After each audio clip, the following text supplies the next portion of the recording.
Joining me now is Mike Dennis, a carpenter that worked on the rebuild of Notre Dame Cathedral in Paris, completed towards the end of 2024.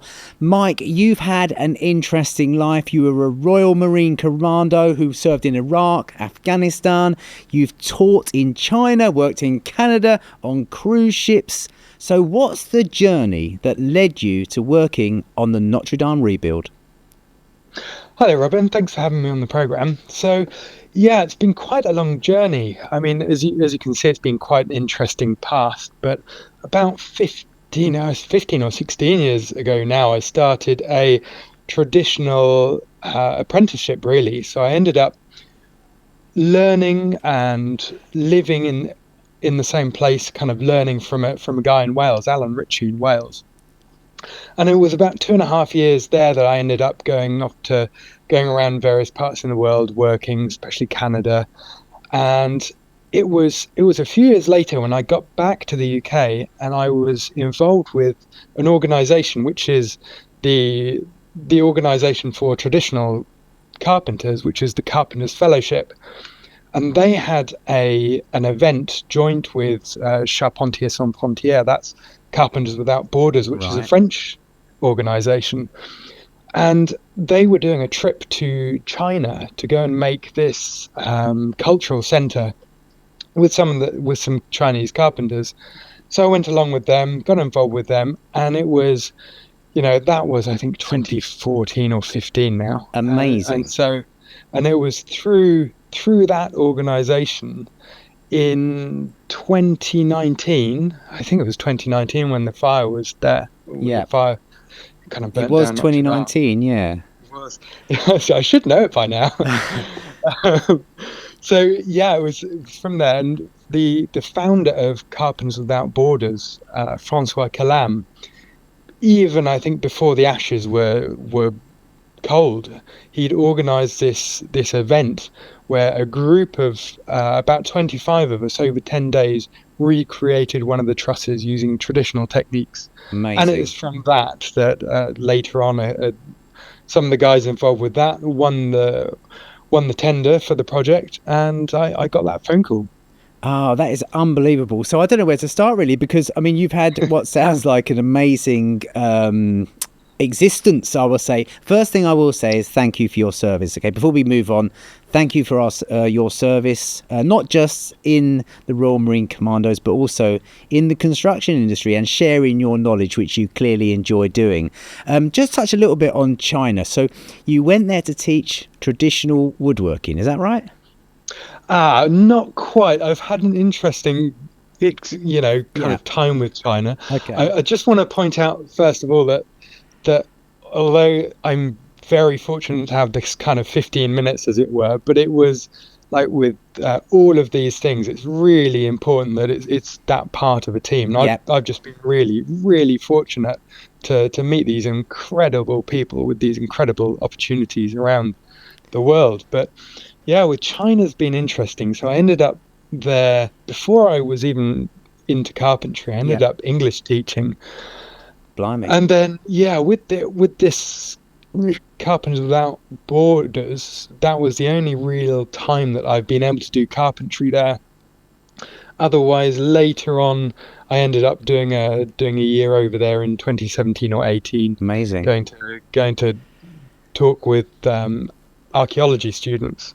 Incredible. So that was a bit different. So yeah, it's always a bit weird and something a bit different with China. Excellent. Well, let's talk about some of the other carpenters and trades that you worked on the Notre Dame project with and where they came from. Yeah, so we had a really good mix of people, abilities and nationalities on the project. And so you've got to think because we were making or reproducing, as it were, as close as possible the nave of Notre Dame. Right.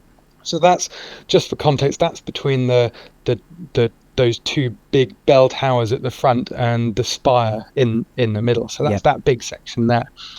And you've got to think of it like medieval flat pack, as it were. So we make it on site, and we built it in the workshop in Normandy. Right. And we built it frame by frame, 2D, kind of on the flat, as it were, and then raised it all together to have it in an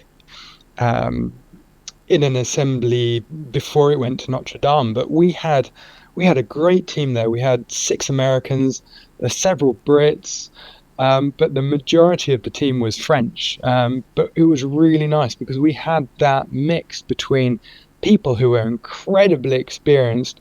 A lot of the American guys, they came over and they had their own companies in the States. Right. So they'd taken that year off, almost a year, to come and work on this project. Amazing.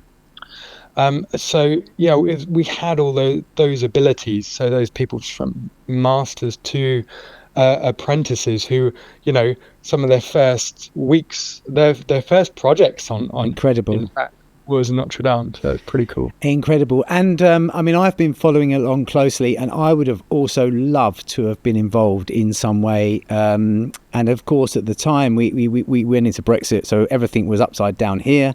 And it was really difficult actually finding a route in. I think it was almost impossible for people to find a way to help other than donate money or something like that. You talked about the Americans. Okay, I'm interested to know whether they were really up to it, though. Because they're very industrial. The Americans, they've got a tool for everything, haven't they? So they had to go back. They had to cut themselves back to basics a bit.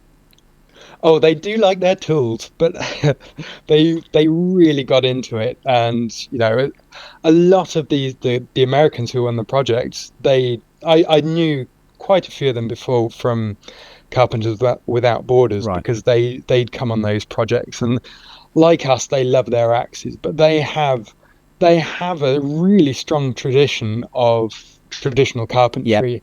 It just so happens the timber generally is slightly different, but they've been at it, and they are still practicing and of course restoring the traditional buildings that fine. In the UK we might call them pretty almost modern, but those really historic buildings which are really important. Excellent. Okay, so give us an idea of the scale of this rebuild. How long did you spend working on Notre Dame from start to finish, and sort of what condition was it in when you started?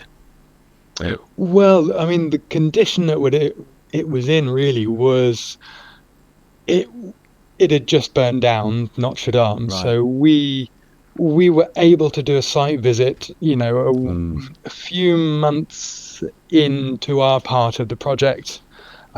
But the cleanup had already begun, and it was really interesting. But we kind of stayed away from that kind of area of the project. But the scope for us, we were on the project from the Hueing phase, which the main Hueing phase was a month long, to the Carpentry phase. I think in total it was about 9 months. Wow. And I should probably mention, I know, we're talking to carpenters here, but maybe not everyone knows what hewing is. Please elaborate.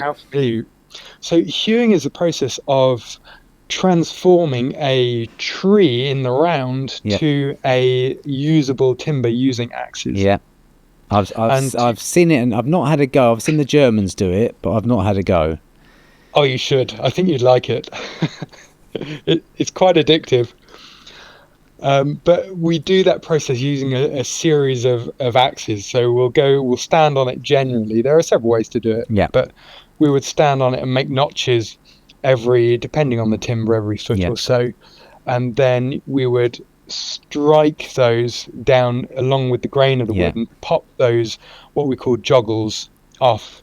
And then we'd come back up with a finishing axe and give it a really nice, flat. Yeah, amazing. And that allows us to follow the timber really well. So we're able to respect the kind of timber the timber that we have, which retains, especially medieval carpentry, it retains that maximum strength. Yeah, so we were really fortunate to work with the ONF, which is effectively, an equivalent to the Forestry Commission that we have in the UK. And they donated all of the timber. Wow. And we were able to work really closely with them, and we had several members of our team who went out, and they would go around to the forests, and we visited about 80 forests Wow. and they would select and choose the trees that we needed for the project. And what was really interesting is that the relationship that the foresters had with the forest, because their goal really was the long-term health of the forest. Yeah. So there would be times when the carpenters would look at a tree and go, that tree is absolutely perfect, and the forester would go, well, actually, for the health of this forest, it would be best if it stayed there. And there was never any argument. Amazing. Because that was always respected, and all of those trees were found within about 2 hours drive from the workshop, so really quite close. And most of it would have been oak. Yes, all of it was oak. Was it? Yeah, because the French are amazing at farming oak, if you like, because they grow it completely differently to us. They grow them like Christmas trees, don't they?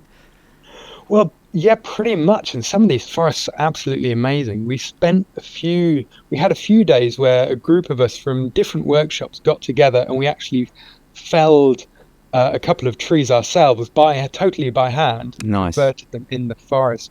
But the really interesting thing from the forestry perspective is that, yes, it's kind of, they grow them like Christmas trees, but the medieval trees, the medieval forestry was different. So now a lot of the trees are grown for bulk. They're grown really big and used in barrel making in particular. Right. But we wanted ones that were smaller and straighter, as was found and used in the original carpentry.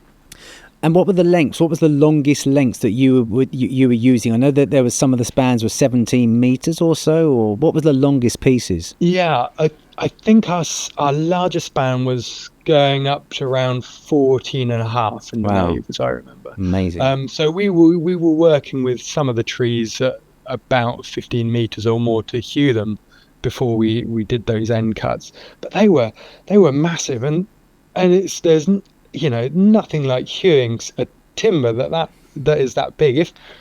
It's almost the length of a swimming pool, a public pool.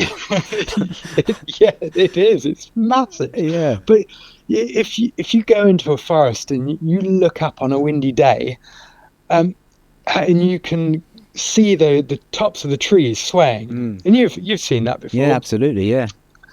But that doesn't change just because you've cut it down. That still has all of that flexion, all of that movement. Incredible.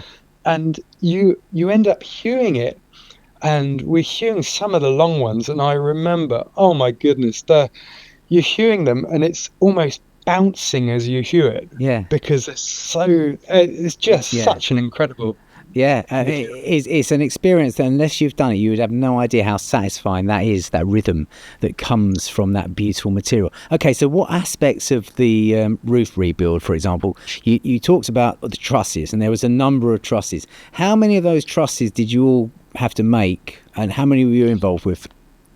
Yeah, so in the nave, we had 11 principal trusses, and between each of those principal trusses we had 4 secondary trusses.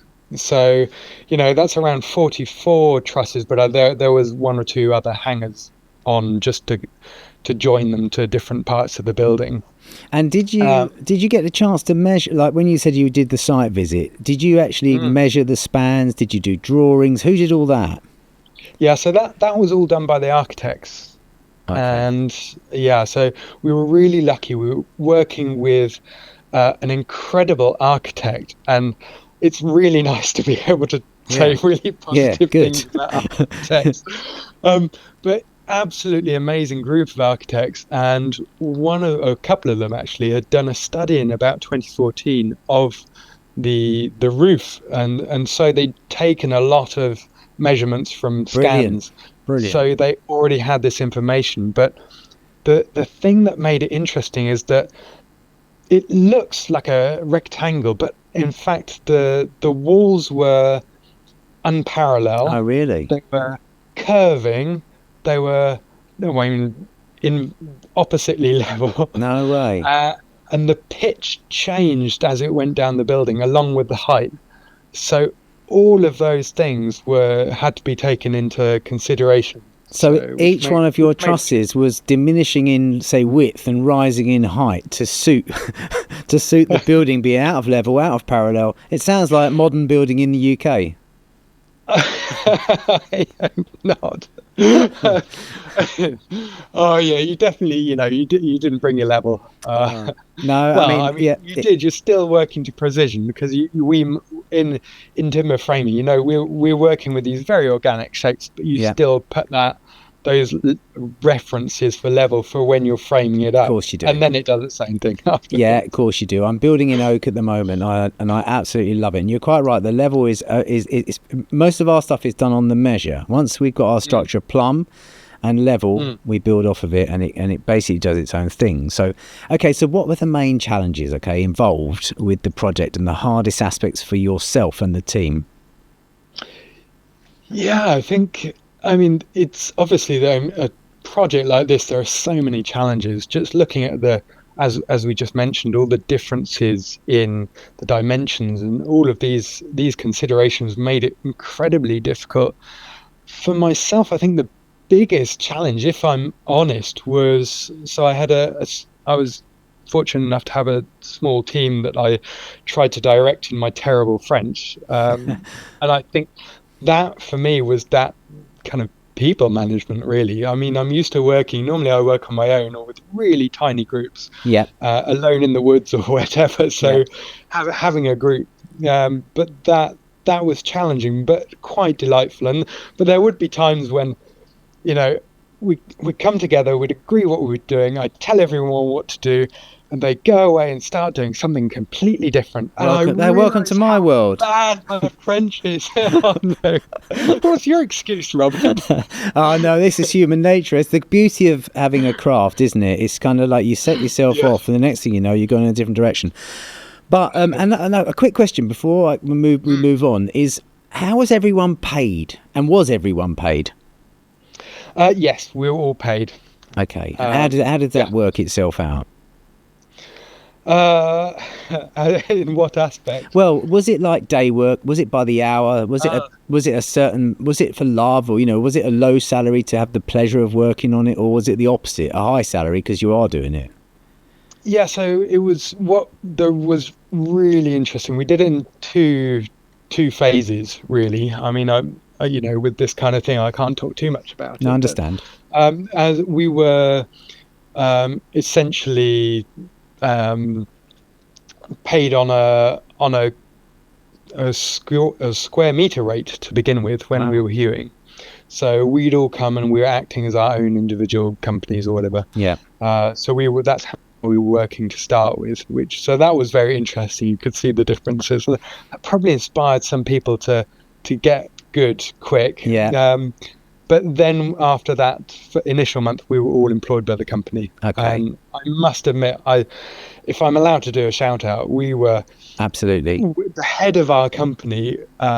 It's a really nice family company, and the head of the company was called Remy Demont, and his son had just taken over from him, and he was about 25 at the time, maybe a little younger. So you imagine having all of that responsibility. Yeah. And I might moan about having a couple of people to tell what to do. He had 25 or more. So but he also had people like you in the team, Mike, who obviously know how to be in a team. Like you said at the beginning of our interview, you said, "Oh, hold on a minute, I'm part of a team." And I think that if you've got people like you who know what that's all about, you're halfway there. So I bet you were a big help to what was his name? Remy, did you say? Or Loic. Yeah, amazing.